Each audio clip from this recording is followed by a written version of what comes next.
Та бүхэн ямар гинэ? Би өөрийн бичсэн хар хүн номоо та бүхэнд уншиж төлөвлөж байна. 16 дугаар хэсэг чөтгөр баал 5 дугаар хэсэг. За баал гэсэн энэ чөтгөр гэж их олон том шашнууд, христийн шашин, исламын шашин, баал гэдэг чөтгөр байдаг гэд яриад идэг бурхны талаар ярьж байна. Өмнөх дугаарт бид нэр энэ хүн чулуу буюу чулууг балбаж хийсэн балбаалын тухай яриад зогссон байна. За нэг тийм том зураг тавьсан байна. Энэ дэлгэц дүүрэн болоод нэг л онцгой байна тийм үү? Жижигрүүлж болох юм. Гэтэ олигтой харагдахгүй ч магадгүй. За энэ ямар сонио хачин зураг вэ гэхээр Йеховагийн гэрчүүдийн үйл ажиллагааг хорьсон улсууд гэж байна. За Монгол улс ингээл бараг л тойрол улаан байх хэвээр. Өөрөөр хэлбэл энэ Казахстан улсад бас хориотой байдаг. Тэрний юу гэсэн үг юм бэ гэхээр ерөнхийдөө бичиг гэдгийг номлолын тарах хориотой. Зүгээр л Оросууд амьдардаг зарим нэгэн тосгон суурьнд чөлөөтэй тэр мөргөлөө үлдэх боломжтой байдаг. Өөрөөр хэлбэл Казахстанд бол бас л хориотой байдаг гэх гээд байна.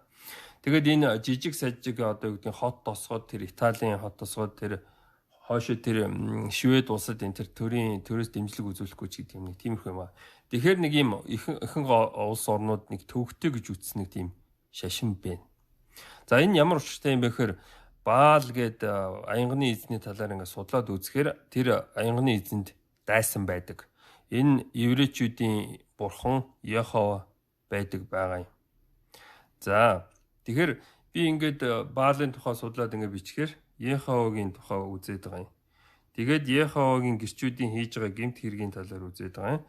Тэгээд ямар нэгэн байдлаас миний дотроос Баалын мөчл гэсэн юм гарч ирж байгаа юм. Би хувьдаа Йеховагийн гэрч нартай ямар нэгэн ховын өшөө хонцсон байхгүй.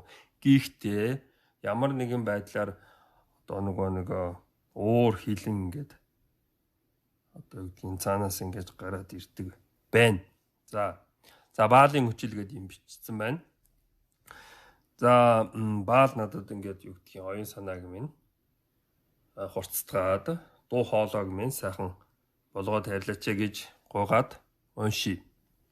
Миний эртний дайсан бүдүүлэг харанхуй үзэн ядагч Йехова газар нутагчин шүглээд байна. Япон хүн газар нутагчин Йеховагийн гэрч хийж байна. Хизээ бузар түүхт Япон хүн та нар шиг ариун бурханлаг сүнстэй байсан юм. Тэдэнд хизээч та нарын төсөөлдөг ариун сүнс гэж байгаагүй. Итгүүл жигүүртэн шуу ан амьтад нь бие барьж иддэггүй. Йеховагийн диваачин даваачин гэж тэд худал амлаж хорвоо дэлхий сүрээсэ.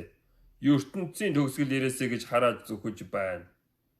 Олон ч Йеховагийн гэрч өнгөрсөнд энэ тэр өдөр хорвоо дэлхий баттай сүрнэ гэж ичгүүргүй худал хэлсээр ирсэн. Дэлхий хизээ сүрхийг Йехова мэдэхгүй.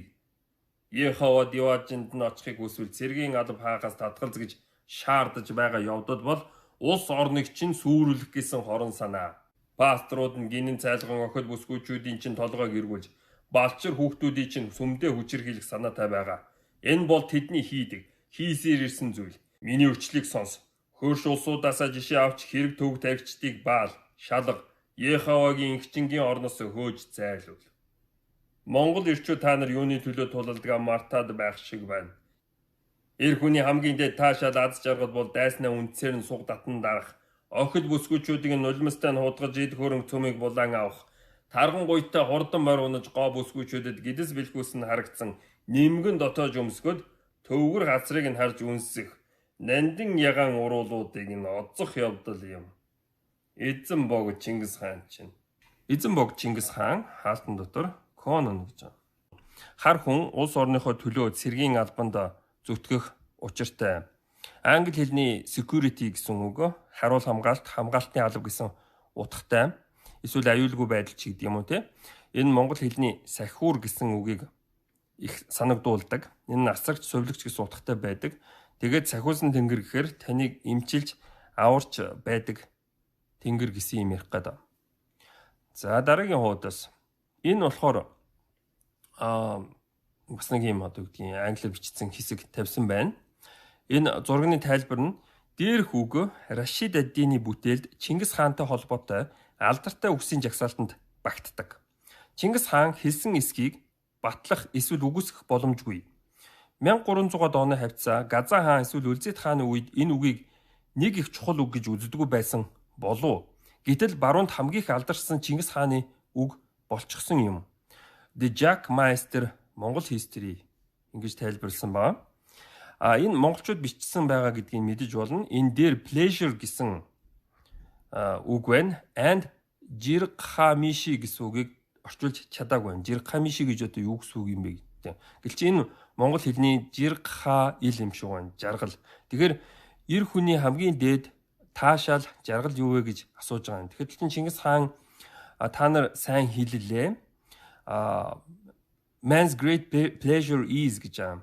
Эрэгтэй хүний хамгийн дээд таашаал бол defeat enemies uproot them гэж байна. Дайснаа дараад үндсээр нь суг татах явдал юм ач гэдэг юм. За өнөөдрийн үед нэг иймэрхүү байна. Анхаарал тавьсанд баярлалаа. Ямар нэг юм хийсэн бол монгол үг байдаг штэ. Айвал бүү хийвэл бүү ээ. Тэ? За анхаарал тавьсанд баярлалаа.